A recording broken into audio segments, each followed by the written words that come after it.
दुनिया में पक्षियों की 10,000 से भी ज्यादा प्रजातियां पाई जाती हैं। सभी के वही दो पंजे, दो पंख और एक गर्दन होती है। लेकिन इन्हीं में से एक ऐसा पक्षी है जिसकी एक अलग ही पहचान है, जो आसमान का सीना चीर के हजारों मीटर ऊपर 120 किलोमीटर प्रति घंटा की रफ्तार से उड़ता है, जो खुद के कई गुना अधिक वजन के शिकार को भी अपने पंजों पे दबोचकर उड़ जाता है। और इसीलिए उसे पक्षियों का राजा कहा जाता है, जिसे हम बाज के नाम से जानते हैं। और एक बाज इतना ऊंचा मुकाम हासिल करता है अपनी ट्रेनिंग और अपनी पुनर्जन्म की वजह से। अगर आप भी इस दुनिया में एक मुकाम हासिल करना चाहते हैं तो एक बाज की बाज बनने का पूरा सफर आपको जानना बहुत जरूरी है, क्योंकि 25 से 30 की उम्र तक आने के बाद भी लोगों को रिस्क लेने से डर लगता है। लेकिन एक बाज की जीवन की शुरुआत ही रिस्क से होती है।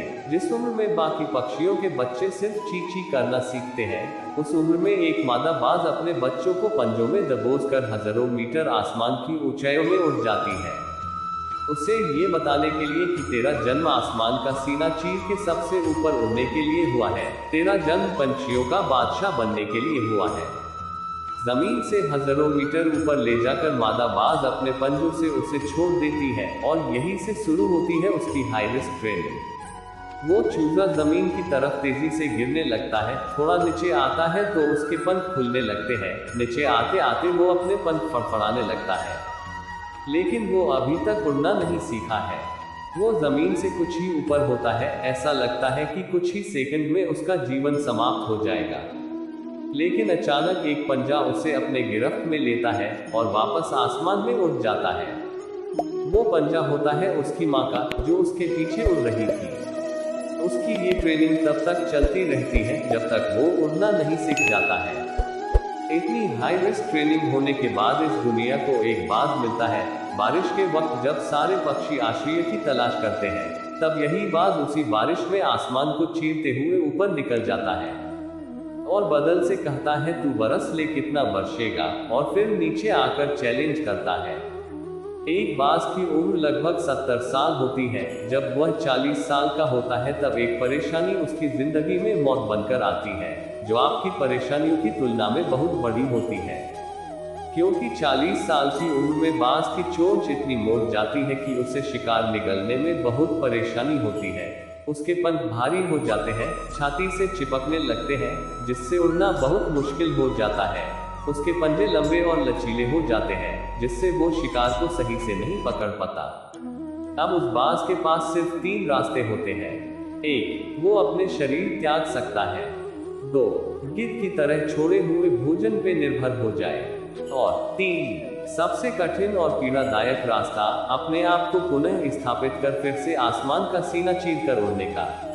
और वो इसी तीसरे रास्ते को चुनता है और अपने पास के सबसे ऊंची चोटी पे पहुंच जाता है। वहां पर अपना घोंसला बनाता है और फिर शुरू होता है परेशानियों को जड़ से उखाड़कर आसमान में उड़ने का सफर। वह अपनी चोंच को एक चट्टान पर मार मार कर तोड़ देता है, लहूलुहान हो जाता है और इंतजार करता है नई चोंच के आने का।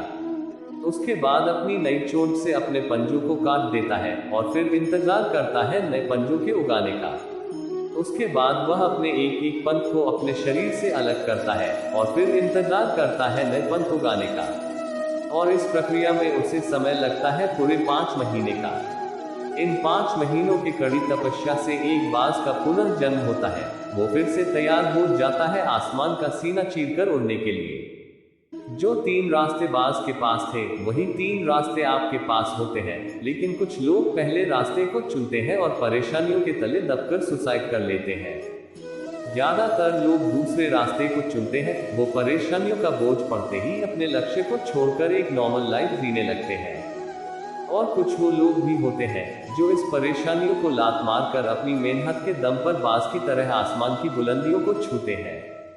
दोस्तों, बाज की यह ट्रेनिंग हमें बहुत बड़ी सीख देती है कि अगर रिस्क लेना पड़े तो लो, कि अपने फील्ड में अपने आप को इतना ट्रेन कर लो कि उस फील्ड में आपसे ऊपर उड़ने के बारे में सोचकर लोगों के पसीने छूट जाए, तभी आप अपने फील्ड के बादशाह कहलाओगे।